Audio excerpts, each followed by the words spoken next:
Hello everyone, मैं रवि बांगड़ सागर banking academy के online platform पे आप सबका स्वागत करता हूं। आज की क्लास के अंदर हम जानेंगे क्वाड्रिक इक्वेशन को कैसे मिनटों में नहीं सेकंडों में निपटा दें। कैसे हम क्वाड्रिक इक्वेशन को बड़ी आसानी से सोल्व कर पाएंगे। तो सबसे पहले जान लेते हैं क्वाड्रिक इक्वेशन होती क्या है। मैंने दो इक्वेशन आपके स्क्रीन पर लिख दी है। लीनियर इक्वेशन जो फर्स्ट वाली है आपकी है वो लीनियर इक्वेशन। इसको कैसे पहचानोगे? तो जो मैक्सिमम पावर होती है इक्वेशन के अंदर वो कितनी होती है? 1। तो इस चीज को कहा जाएगा आपका लीनियर इक्वेशन। जब मैक्सिमम पावर आपकी इक्वेशन के अंदर आ जाएगी 2, तो फिर ये क्या बन जाएगी? Quadric equation. एक्स स्क्वेयर के साथ जो भी वैल्यू होती है उसको ए कहा जाएगा, और वाई के साथ जो भी वैल्यू होगी उसको बी कहा जाएगा, और सी हमारे पास जो होता है वो एक होती है कांस्टेंट टर्म।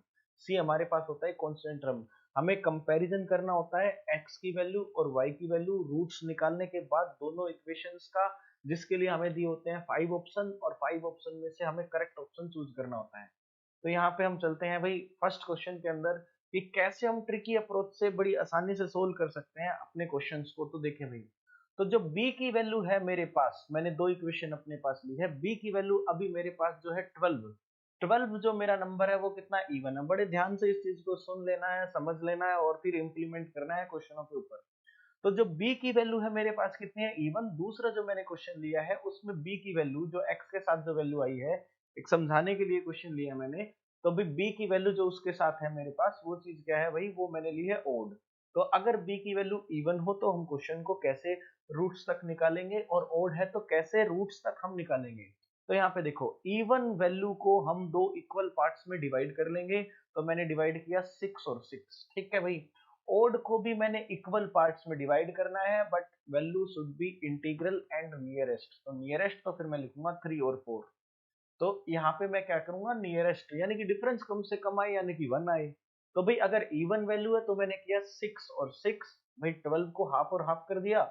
और अगर ओड वैल्यू है, जैसे कि मेरे पास है 7, तो 7 का डिफरेंस दो दो पार्ट्स में इस तरह से डिवाइड करूं कि भाई डिफरेंस कितना है? 1 आए, नियरेस्ट डिफरेंस आ जाए। तो भाई मेरे पास क्या आ जाएगा? 3 और 4 हो जाएगा। अब यहाँ पे देखो भी, अगला स्टेप क्या करता हूँ मैं? इन दोनों की मल्टीप्लाई कर देता हूँ। जो भी मैंने पार्ट बनाया था इन दोनों की मल्टीप्लाई कर दी, मेरे पास कितना आ गया? 36। और यहाँ पे इन दोनों की मल्टीप्लाई करूंगा तो मेरे पास कितना आ जाएगा? अभी 12। क्लियर ये चीज? अब एक स्टेप को देख लेते हैं। इन दोनों का डिफरेंस हमें निकालना है। इन दोनों का डिफरेंस, इन दोनों का डिफरेंस। डिफरेंस समझ रहे हो ना? डिफरेंस, अगर प्लस माइनस चीजें हैं तो डिफरेंस निकालते वक्त ऐड हो जाती है। तो इस चीज का ध्यान रखना है। यहाँ पे मैंने लिख दिया है कि इन चीजों का हमें क्या निकालना है? डिफरेंस निकालना है। तो भाई अभी तो दोनों ही साइन सेम है, तो डिफरेंस जो निकलेगा ना, डिफरेंस कितना निकला? 9। और इधर से डिफरेंस कितना है? 0। दोनों क्वेश्चन एक साथ कर रहे हैं। यहाँ से डिफरेंस कितना है? 9, और यहाँ से कितना है? 0। तो 9 का कंपैरिजन करना है किस किस नंबर के स्क्वायर के इक्वल है, या फिर जो रिजल्ट आता है स्क्वायर करने के बाद, वो रिजल्ट शुड बी क्या होना चाहिए? लेस देन जो भी आपका डिफरेंस है उससे। तो जैसे कि मैं अब यहाँ पे एग्जांपल ले लेता हूँ समझाने के लिए। मैंने 4 का स्क्वायर किया तो आ गया मेरे पास 16। तो 16 नहीं हो सकता। जो भी स्क्वायर आएगा वो क्या होना चाहिए? जो डिफरेंस था उससे छोटा होना चाहिए। तो यहाँ पे मेरे पास सुटेबल नंबर क्या रहेगा? 3। 3 का अगर मैं स्क्वायर करता हूँ तो इक्वल ही आ जाता है, बात बन जाती है। और इधर क्या भाई? इधर रहेगा भाई 0। 0 का स्क्वायर करेगा तो भाई बंदा क्या आएगा? 0 ही आएगा। तो अब जैसे कि मेरे पास दो डिजिट आ चुके हैं 3 और 0, तो मैंने क्या करना है? यहाँ पे पहली वाली डिजिट में माइनस, और बाद वाली डिजिट में मैंने क्या किया भाई? प्लस किया। बाद वाली डिजिट में मैंने क्या किया? माइनस प्लस किया। तो इस ऐसे करने से मेरे पास क्या आ जाएंगे भी? फैक्टर आ फैक्टर आ जाएंगे। फैक्टर आ गए तो भाई मैं साइन चेंज करके उनका रूट निकाल दूंगा बस। यहाँ से मेरे पास आ गया भाई 3, यहाँ से मेरे पास आ गया 9। ऊपर आप साइन देखते हो कि फैक्टर के साइन क्या होने चाहिए? 3 प्लस में होना चाहिए, 9 प्लस में होना चाहिए। बस भाई ये फैक्टर बन गया आपका। रूट्स क्या बनेंगे इसमें? इसमें बनेंगे -3, इसमें बन गया भाई -9। ये आपके रूट्स आ गए। सिमिलरली दूसरी इक्वेशन में हम गए, तो वहां पे हमने देखा डिफरेंस हमारे पास 0 आया हुआ है। अब 0 डिफरेंस आया हुआ है तो क्या करोगे? 0 का स्क्वायर तो 0 भाई। तो भाई छोटे वाली में जब डिफरेंस आपका अलग अलग हो ना, ओड नंबर हो, तो आपने क्या करना है? छोटे वाली में माइनस करना है, बड़े वाली में प्लस करना है। फिलहाल 0 के साथ ये इक्वेशन करेंगे तो कोई फर्क पड़ने वाला है नहीं। तो यहाँ से मेरे पास 3 आया, और यहाँ पे मेरे पास आया 4, क्योंकि मैंने 0 ही माइनस किया है और 0 ही मैंने क्या किया है? प्लस किया है। तो कुछ फर्क पड़ा नहीं, और ये मेरे फैक्टर आ गए यहाँ। फैक्टर आ गए तो रूट्स में निकाल सकता हूँ। 3 और 4 मेरे प्लस में है। फैक्टर से जब रूट्स निकालते हैं तो माइनस में चीजें हो जाती है, तो ये माइनस में निकल गया। ये चीज क्लियर हुई कि कैसे हम क्वाड्रिक इक्वेशन, एक एग्जांपल हमने लिया था, क्वाड्रिक इक्वेशंस के हम रूट्स निकाल सकते हैं और रूट्स निकालने के बाद कंपैरिजन कर सकते हैं। नेक्स्ट क्वेश्चन पे चलते हैं। तो नेक्स्ट क्वेश्चन फिर से भाई इसी तरह का हमने लिया है, जिसपे हम देखते हैं। ये देखो भाई, अगर मैं करता हूँ 7, तो भाई जो 7 मेरा कौन सा नंबर है, 7 मेरा है एक ओड नंबर, ठीक है। तो मैंने इसको क्या किया, पहले छोटी संख्या लिखी फिर बड़ी संख्या लिखी, 3 और 4 में मैंने इसको क्या कर दिया, डिवाइड कर दिया। इन दोनों का मल्टीपल मल्टीपल लेता हूँ तो कितना आ गया 12, और 12 आने के बाद मेरे को क्या लेना, डिफरेंस, डिफरेंस कितना आया 2। तो भाई मैं यहाँ पे करूंगा 1 का स्क्वायर, तो 1 का स्क्वायर करा तो 1 एक नंबर आ गया भी मेरे पास, जिसको मैं छोटी संख्या में क्या करूंगा माइनस, बड़ी संख्या में करूंगा प्लस, तो मेरे पास आ जाएगा 2, और यहाँ से कितना आ जाएगा 5। और ये चीज क्या आई, ये चीज बेटा आ गई आपके पास फैक्टर। फैक्टर निकालने के बाद आप क्या निकाल सकते हो, फैक्टर निकालने के बाद आप रूट्स निकाल सकते हो। तो फैक्टर को पहले तो जस्टिफाई कर लो, क्या फैक्टर मेरे ठीक है। भाई यहाँ पे देखो फैक्टर, दोनों ही चीजें क्या है ना, दोनों चीजों के साइन क्या है, माइनस में है।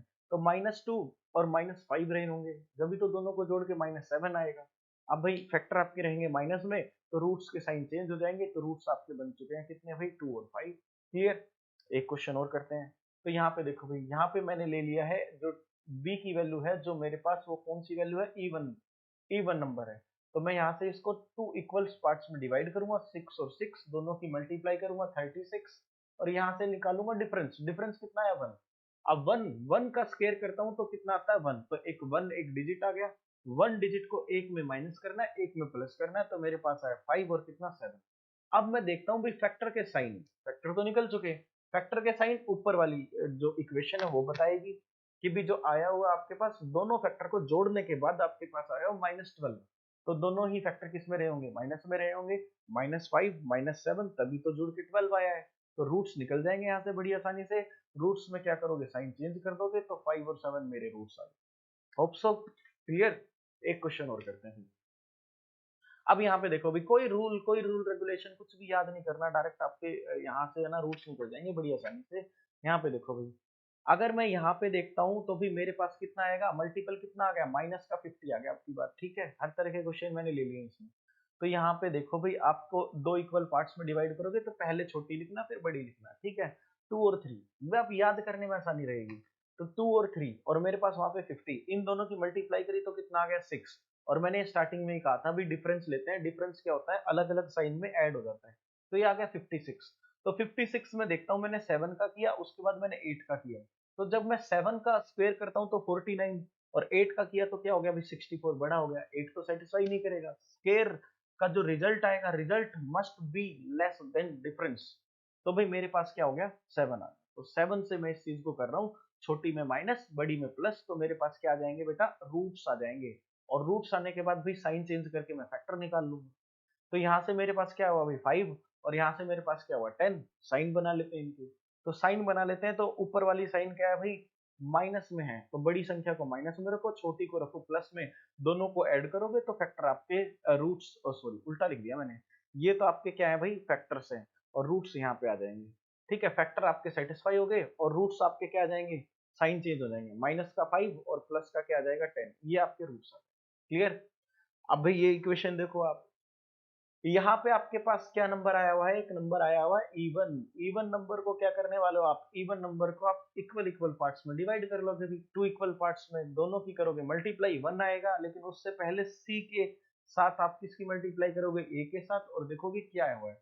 यहाँ पे आपके पास कितना आया भाई 8, और उसके बाद कितना भाई ये, और आया आपके पास कितना 1, दोनों की मल्टीप्लाई करके 1 आया। तो डिफरेंस निकालोगे तो बेटा डिफरेंस कितना हो गया इनका 169। अब 169 किसके स्क्वायर के इक्वल है भाई, ये है 13 के स्क्वायर के इक्वल। तो 13 को क्या करोगे, एक में ऐड करोगे और एक में माइनस करोगे, 13 को एक में क्या करोगे, माइनस करोगे और एक में ऐड करोगे, तो 14 और 12 आपके क्या आ चुके भाई, 14 और 12 आपके आ चुके फैक्टर्स। फैक्टर्स में साइन देखो भाई, साइन ऊपर माइनस का आया हुआ, तो बड़ी संख्या माइनस की रही होगी और छोटी संख्या रही होगी प्लस की। और रूट्स, रूट्स आपके क्या रहेंगे भाई -12, और क्या भाई आपका प्लस का 14। इस तरह से हम बड़ी आसानी से रूट्स निकाल लेंगे क्वाड्रेटिक इक्वेशन के अंदर। तो एक बार इन चीजों को रिवाइज कर लेना। नेक्स्ट क्लास तक के लिए जय हिंद, जय भारत।